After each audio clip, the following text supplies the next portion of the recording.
हे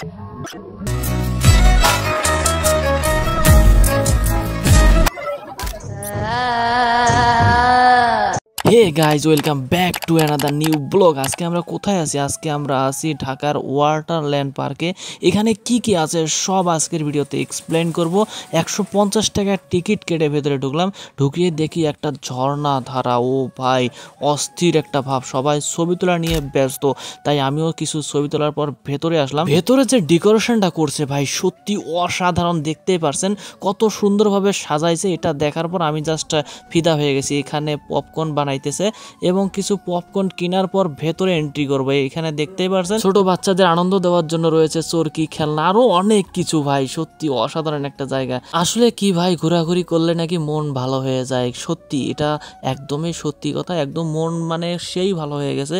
এত সুন্দর একটা জায়গায় আছি, কিন্তু আসল কথা কি জানেন, পকেটও খালি হয়ে যায়, একদম পকেটের মধ্যে কিচ্ছু নাই। এই পার্কের ভিতরে মানুষের কোনো অভাব নাই ভাই, কি আছে এখানে সেটাই বুঝতেছি না। শুধুমাত্র ছোট বাচ্চাদের খেলনাপাতি ছাড়া কিচ্ছু দেখলাম না। আর দেখুন ভাই, এই ছোট্ট বাচ্চাটি আমার দিকে কিভাবে তাকায়, একটু অপেক্ষা করেন, দেখুন কিভাবে তাকাইতেছে। রে ভাই ক্যামেরা করতেছে দেখি, খুবই রাগ রে ভাই। চলেন এবার সামনে যাওয়া যাক, কি আছে ভেতরে। আর ওইখানে আমি দেখতেছি ভাই ভূতের মতো কি একগুলো। ওরে বেটে, এখানে তো দেখি ভাই কি এগুলো।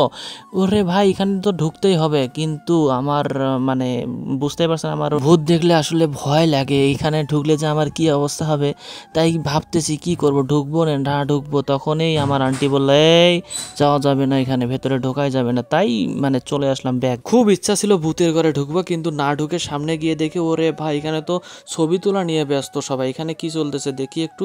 ওরে ভাই এই জায়গাটা এত সুন্দর, এই জায়গাটা সত্যি ইনক্রেডিবল ভাই। এমনিতেই তো সিরিয়াল পাইতেছিলাম না ছবি তোলার জন্য, তখন ফির উপর থেকে স্নো পড়তেছিল। এটা দেখার পর চারপাশে যত মানুষ ছিল সব এখানে এসে মানে একদম গেদাগেদি শুরু করলো। এখানে একটা ইন্টারেস্টিং একটা পার্ট ছিল, সেটা আমি শুট করতে পারিনি। যখন এই সোনাগুলো ফালাইতেছিল না, তখন আশেপাশের লোকজন সবাই এখানে ভিড় করতেছিল। তখনই একটা বৃদ্ধ মহিলা ভাই কি বলবো, এত জোরে দৌড় দিয়েছিল যাতে মানে সে স্ক্যারি মানে ভয় পাইছিল যে আসলে এখানে কি হতে চলেছে। তারপর আর কি মহিলাটি এসে দেখে সবাই তো ছবি তোলা নিয়ে ব্যস্ত। এখন আমার হাসি পাচ্ছিল সেই অবস্থা, কিন্তু আমি হাসি নাই, কারণ কি বলবো এখানে।